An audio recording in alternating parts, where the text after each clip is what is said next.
If ever a country adopted the bagpipe as its own, it must surely be Canada, where nearly every Scottish regiment is represented, and whose record during the war is testament to their bravery. Perhaps the heroism of James Richardson of the 16th Canadian Scottish, winning his Victoria Cross at Regina Ridge, best illustrates the Canadian spirit. 18-year-old Piper Richardson played his company to the attack until stopped by wire entanglements, but he continued playing for 20 minutes in face of certain death while the wire was cut. He was killed later that day, rescuing a wounded comrade. I got my Victoria Cross. I had a gun. I had a machine gun, and Mr. Richardson had a set of pipes. I don't know where the comparison is, but he had to have a lot of guts to get up there and play with all the bullets flying. And I think apparently he brought his men forward and up. But I would say this is beyond bravery. This is something I can't imagine at all.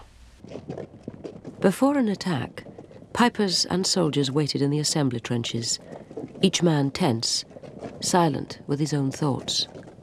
My first time in the line, you know what that means, in the line. First time in the line, and you know, you don't feel very too cheerful going in the first time, and going along, and suddenly I had the bagpipes. I wanted to do good as a bloody war right away. And they played the bagpipes, so I felt like I could go through anything. But the fact is it reaches down into something atavistic and basic in every man's feelings.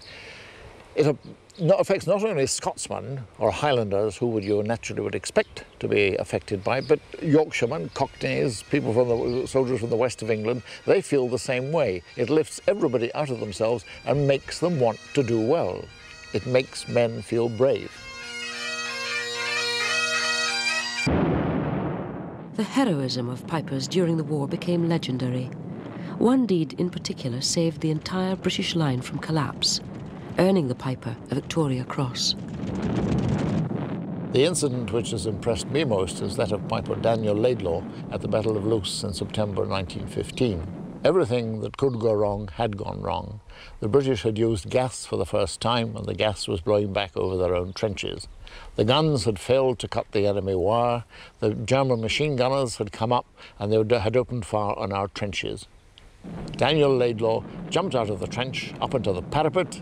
He blew up his bagpipes. He played All the Rue Bonnets Are Over the Border, the regimental march of the King's Own Scottish Borderers, and this steadied the 7th Battalion, and they went forward into the attack, showing the power of the pipes as the instrument of war.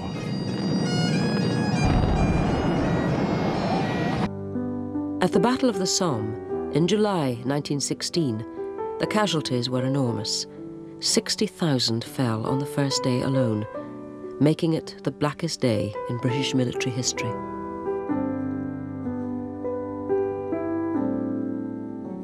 Whenever the captain gave the order to advance, we blew up the pipes and the men followed us. Yes, I could hear the piper when I went over the top. But it didn't last long, and they were brave lads to do it.